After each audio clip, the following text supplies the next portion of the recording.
तो बात की जाएगी रूस के राष्ट्रपति व्लादिमीर पुतिन की, जो इस वक्त नाटो और अमेरिका के बनाए गए चक्रव्यूह में घिरे नजर आ रही हैं। एक तरफ यूक्रेन के मोर्चे पर रूस ने अपनी पूरी ताकत लगा दी, दूसरी तरफ नाटो और अमेरिका ने यूक्रेन को बचाने के लिए रूस के खिलाफ आर्थिक कूटनीतिक चक्रव्यूह तैयार किया है।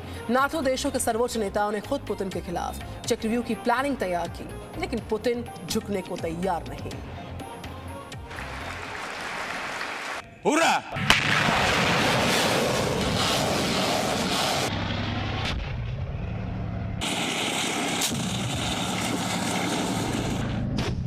यूक्रेन को रूस की सेनाओं ने तीन तरफ से घेर लिया है। यूक्रेन बॉर्डर पर रूस की सेनाओं का शिकंजा कसता जा रहा है। यह पुतिन का जवाब है नाटो और अमेरिका को, क्योंकि उन्होंने यूक्रेन को नाटो में शामिल करने की कोशिश की थी, रूस की सीमा के नजदीक आने की कोशिश की थी। रूस की सेनाओं को यूक्रेन पर टूट पड़ने के लिए सिर्फ एक आदेश का इंतजार है, और इससे पहले पुतिन वो आदेश दें, नाटो और अमेरिका ने रूस को एक ऐसे चक्रव्यूह में घेर लिया है जिसके जरिए उन्हें लगता है कि वो पुतिन पर दबाव बनाने में कामयाब हो जाएंगे। अब सवाल उठता है, लेकिन क्या पुतिन नाटो के दबाव में आएंगे? क्या पुतिन यूक्रेन बॉर्डर से रूस की सेनाओं को हटाएंगे? ये भी हम आपको बताएंगे, लेकिन पहले उस चक्रव्यूह की हर चाल को समझिए जिसमें फिलहाल पुतिन को घेरने की कोशिश की जा रही है।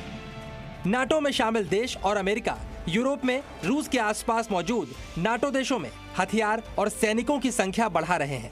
इसके अलावा यूक्रेन से एकजुटता दिखाने के लिए खुद ब्रिटेन के प्रधानमंत्री बोरिस जॉनसन यूक्रेन पहुंचे। वहीं अमेरिका और यूरोपीय देश रूस पर कड़े प्रतिबंध का खाका भी तैयार कर चुके हैं। इसके अलावा यूक्रेन को सैन्य सहायता और हथियार भी मुहैया करवाया जा रहा है। और आखिर में संयुक्त राष्ट्र सुरक्षा परिषद में भी यूक्रेन मुद्दे पर रूस के ऊपर दबाव बढ़ाया जा रहा है। जो शर्तें रशिया ने नेटो अलाइज के सामने रखी हैं, वो जानकारों का मानना है कि ये बिल्कुल ही नॉन स्टार्टर्स हैं या इम्पॉसिबल डिमांड्स हैं, और ये नेटो के रिस्पॉन्स में क्लियर भी कर दिया गया है। अगर नेटो फोर्सेस रशिया पे दबाव बढ़ाती हैं, उसकी घेराबंदी करती हैं, तो भी मुझे नहीं लगता कि रशिया उसके जवाब में यूक्रेन पे सीधे सीधे हमला करेगा, लेकिन रशिया यूक्रेन पे दबाव बनाए रखेगा। पुतिन पर नाटो का प्रेशर हाई है, लेकिन जो झुक जाए वो पुतिन कैसे? ब्यूरो रिपोर्ट, जी मीडिया। और आगे अब आपको समझाते हैं, बताते हैं कि किस तरीके से नाटो ने रूस पर दबाव बढ़ाना शुरू कर दिया। सबसे पहले नाटो ने यूक्रेन बॉर्डर पर रूस की सेनाओं की नाकेबंदी के खिलाफ पूर्वी यूरोप में अपने सैनिकों और हथियारों की तैनाती शुरू की और यूक्रेन को घातक हथियारों से लैस कर दिया। कैसे, देखिए इस रिपोर्ट में।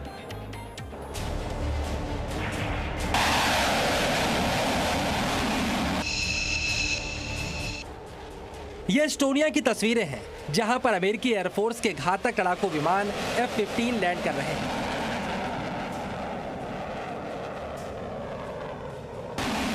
दुनिया भर की मीडिया के लिए ये एक बहुत बड़ी खबर है, क्योंकि एस्टोनिया नाटो में शामिल है और रूस का पड़ोसी है। पूर्वी यूरोप के इस देश में नाटो के तहत पहुंचे अमेरिकी एयरफोर्स के लड़ाकू विमानों का पहुंचना पूर्व नियोजित नहीं था, बल्कि यूक्रेन के आसपास बढ़ती रूसी एयरफोर्स की गतिविधियों के बाद अमेरिकी वायुसेना की 336वीं लड़ाकू स्क्वाड्रन यहां पर पहुंची है, जो जरूरत पड़ते ही एक्शन में भी आ जाएगी।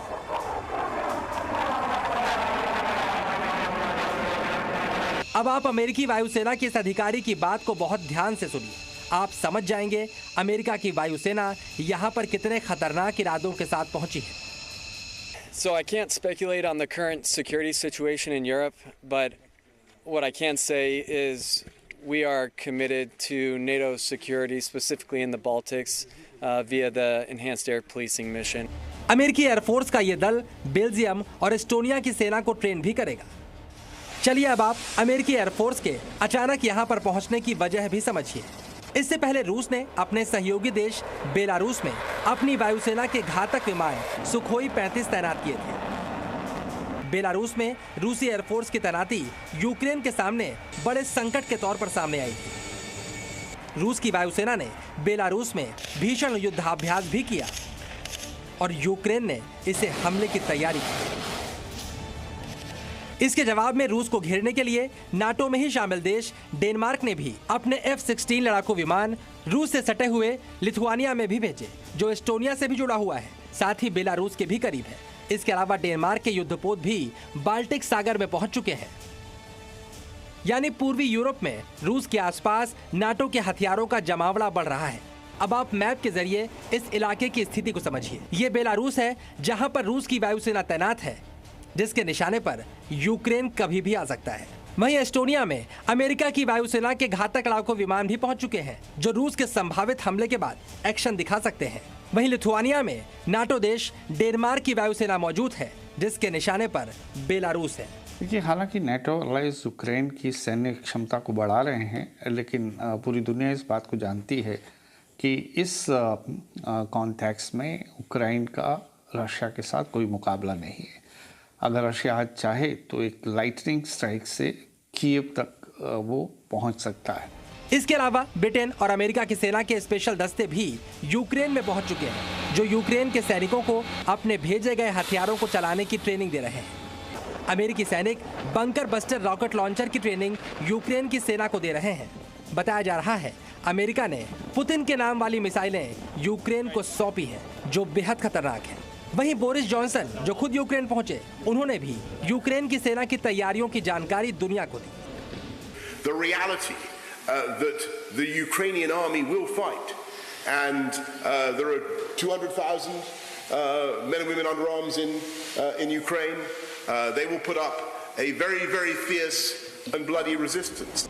बोरिस जॉनसन का ये बयान रूस को एक धमकी है, जो उन्होंने उस यूक्रेन में खड़े होकर व्लादिमीर पुतिन को दी है, जिसे रूस की सेना तीन तरफ से घेर कर खड़ी है। बोरिस जॉनसन के कहने का मतलब है, रूस भले ही एक बहुत बड़ी महाशक्ति हो, लेकिन यूक्रेन के हमले की कीमत उसे चुकानी होगी। Bureau report, ji media. Presenting B News app, available on Google Play and App Store. Download it now.